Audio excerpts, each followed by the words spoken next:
こんにちは、東京ベジライフです。今日はおから尽くし。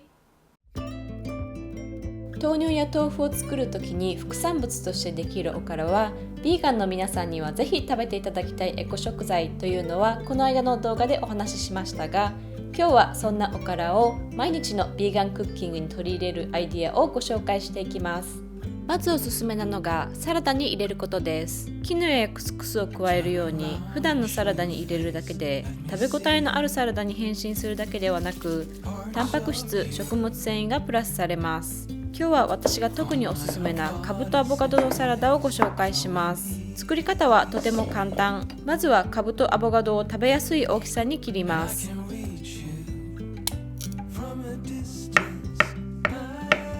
みじん切りにしてレモン汁、オリーブオイル、塩麹で漬け込んだ玉ねぎをたっぷり入れ、おからを加えます。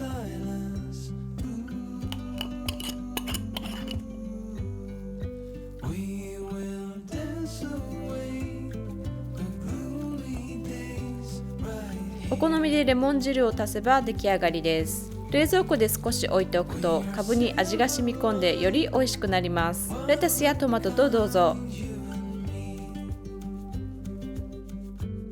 おからは少しボソボソザラザラとした食感が苦手という方も多いのではないでしょうか。そのおから特有の食感を生かしたパスタソース2種類をご紹介します。まずはおからの和風ジェノバソース。パルメザンチーズの代わりにおからを使うことでビーガンのジェノバソースにしていきます。今回はバジルではなく大葉を使い和風にしていきます。大葉2束、ニンニクを1かけから2かけ入れます。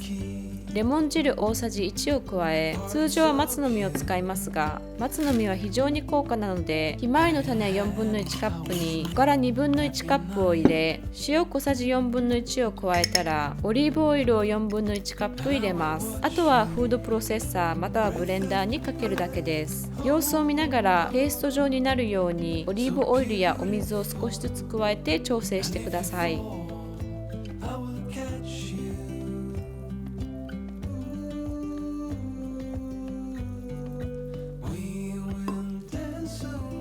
次にベジタリアンになるとたまに無性に食べたくなるたらこパスタ風ソースを作ります。おからの食感は実はたらこにそっくりです。作り方は本当に簡単。おから 60g に豆乳大さじ4、醤油大さじ1を加え30秒ほど電子レンジにかけます。そこにエゴマ油などのオイルを適量加えれば完成です。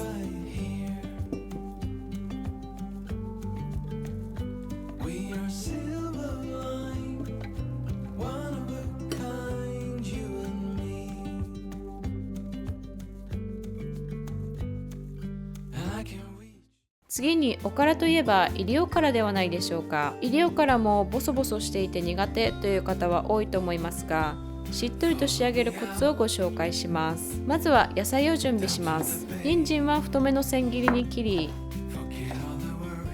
小松菜は人参と長さを合わせて切ります。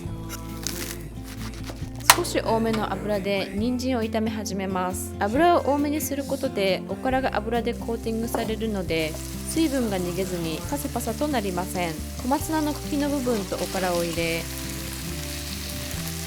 小松菜の葉の部分と塩麹小さじ1を入れます。蓋をして蒸らしていきます。小松菜を蒸らすことで全体的に水分が回り、程よいしっとり感になります。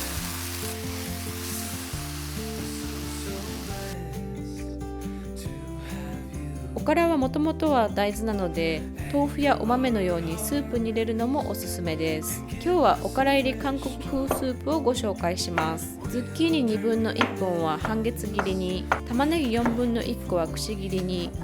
長ネギ2分の1本は斜め薄切りにします。今回は冷凍したものがあったのでそちらを使います。おから 100g、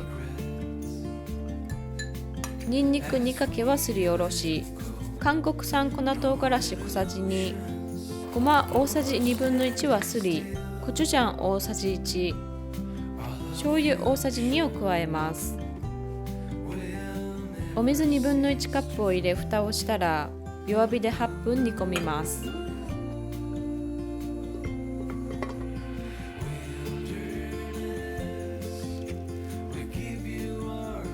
おお水1カップを加え、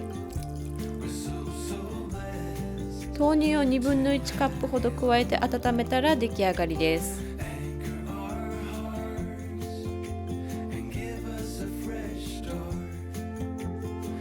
最後にダイエットの強い味方、おからクッキーを作ります。小麦粉を使わず、おからとアーモンドパウダーのみで作っていくので、グルテンフリーかつ低糖質です。おから 100g にアーモンドパウダー 100g を加え、ココナッツオイル大さじ2、ココナッツシュガー大さじ1と1/2、ココナッツフレーク適量を加えたら、混ぜ合わせまとまるまで豆乳を少しずつ加えます。成形し、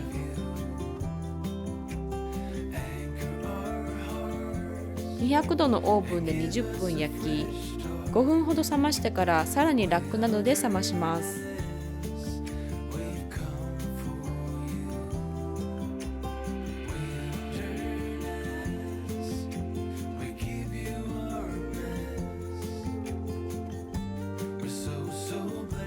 ここまで見てくださってありがとうございます。今日は毎日のビーガンクッキングにおからを取り入れるアイディアとして6品をご紹介しました。おからは豆乳メーカーでお家で豆乳を作ると作れますし、お豆腐屋さんに行けば1袋数十円で買えるので、ぜひ試してみてくださいね。こういったビーガン、エコ、ヨガのトピックで動画を毎週水曜日と土曜日にアップしていますので、チャンネル登録がまだの方はぜひお願いします。インスタグラムではその日に食べたものやスタジオの様子などをお伝えしていますので、そちらもぜひ覗いてみてください。それでは、See you next time!